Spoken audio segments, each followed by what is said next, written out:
What stranger will you never forget? Kuragain Diasane said. Cast me back about 9 years ago. I had got my first vehicle and got my license. First day on the road I decide to impress this girl I was talking to and picked her up to go to the mall. We had a great time, and as we were going to leave she starts messing with my nether bits as I'm pulling out of the mall. I'm distracted and turn without even looking. Blam. T-boned. My truck was relatively undamaged, but the guy's car was absolutely F-ket up. I start panicking. I hop out, and I'm a big dude. I've always been large, 6 foot 3 inches, 200 plus pounds. And this guy is big like built. And I'm like, OFCK me, he is gonna beat my ass. I ask him if he is alright. Yeah man, we good, y'all good? I nod and ask, what do? We call the police, that's all, and in my head, that means I'm going to jail or something, so I freak out, have a breakdown and start crying. I'm a kid, that feels way in over my head. I'm sobbing, telling him I'm sorry I wasn't paying attention, and I'm rattling on and on and on. Out of nowhere this man just grabs me in a huge hug. Like embraced me. Put his hand on the back of my head and said, bro, it's all good. Calm down. It's just a car, we pay out the ass for insurance for a reason. It's just an item, everyone gonna walk away fine. Homie, is all good. Take a breath. And the dude just kinda held me for a minute.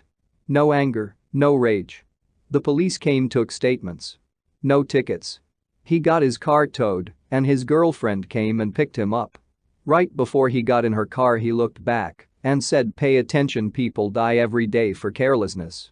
I'm glad to see you're all right now, and I will never ever forget that man.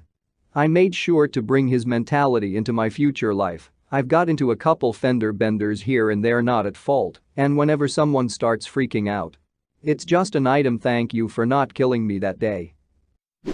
Honeybee53 said, when I was younger, I went grocery shopping with my dad. As we were walking, an old man stopped us and handed both me and my sister a shiny $1 coin. He told us that he wanted us to have them and to have a Merry Christmas. I never saw him again, but I think of that kind old man from time to time. Jude the Heretic said, I know this will be lost to the comments, but I cannot forget this lady. I was the closing cashier at a grocery store when a very tired-looking lady came through. I'll never forget what she got, because she got a steak and some seafood and a frozen bag of Arby's fries. I was just trying to make light conversation and said something along the lines of looks like a good time. And she just in a hollow voice told me that it was the first thing she was going to eat in days because her son had just passed away and this is a meal he would have liked. I talked to the lady and found out more about her son. He was around my age and had died of cancer. She went on her way but would come back to my register when I was working. When I left, I told her it was my last day and she asked me for a hug. Never saw her again, but I think of her when I see Arby's fries and hope that she is doing okay. Sweetie 404 said, in 2012, I went to see the last Harry Potter with my dad at the cinema. I was a huge Harry Potter nerd, and my dad had not read them. We got out of the room where the movie was playing, and we were talking about it. He asked me if I liked it and if it was like in the books. I told him I thought it was the one who was the closest to the book. Hearing our conversation, this 40-year-old guy right behind us leans and tells my dad, she's right, you know, I think it was the best one too.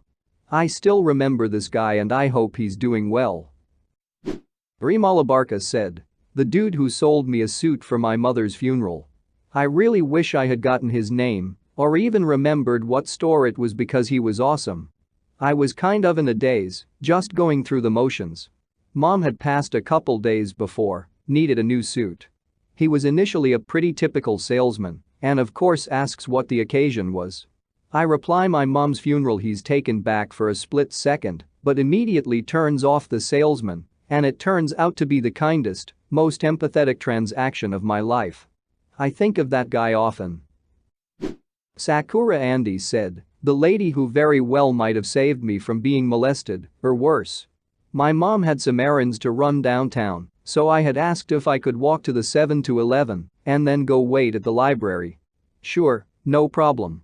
I was 12 to 13 I didn't need constant watching. So I was sitting outside of the library on a bench, drinking the largest sized Slurpee, when a man approached me.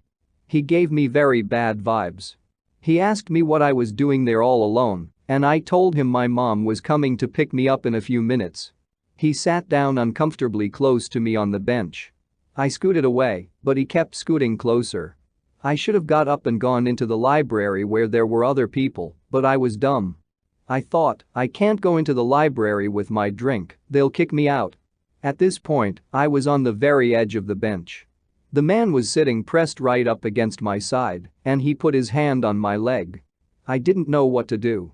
Then suddenly, I heard a voice say, "Honey, there you are, I've been looking for you." A woman I didn't know came and pushed herself in between the man and I on the bench and put her arm around me.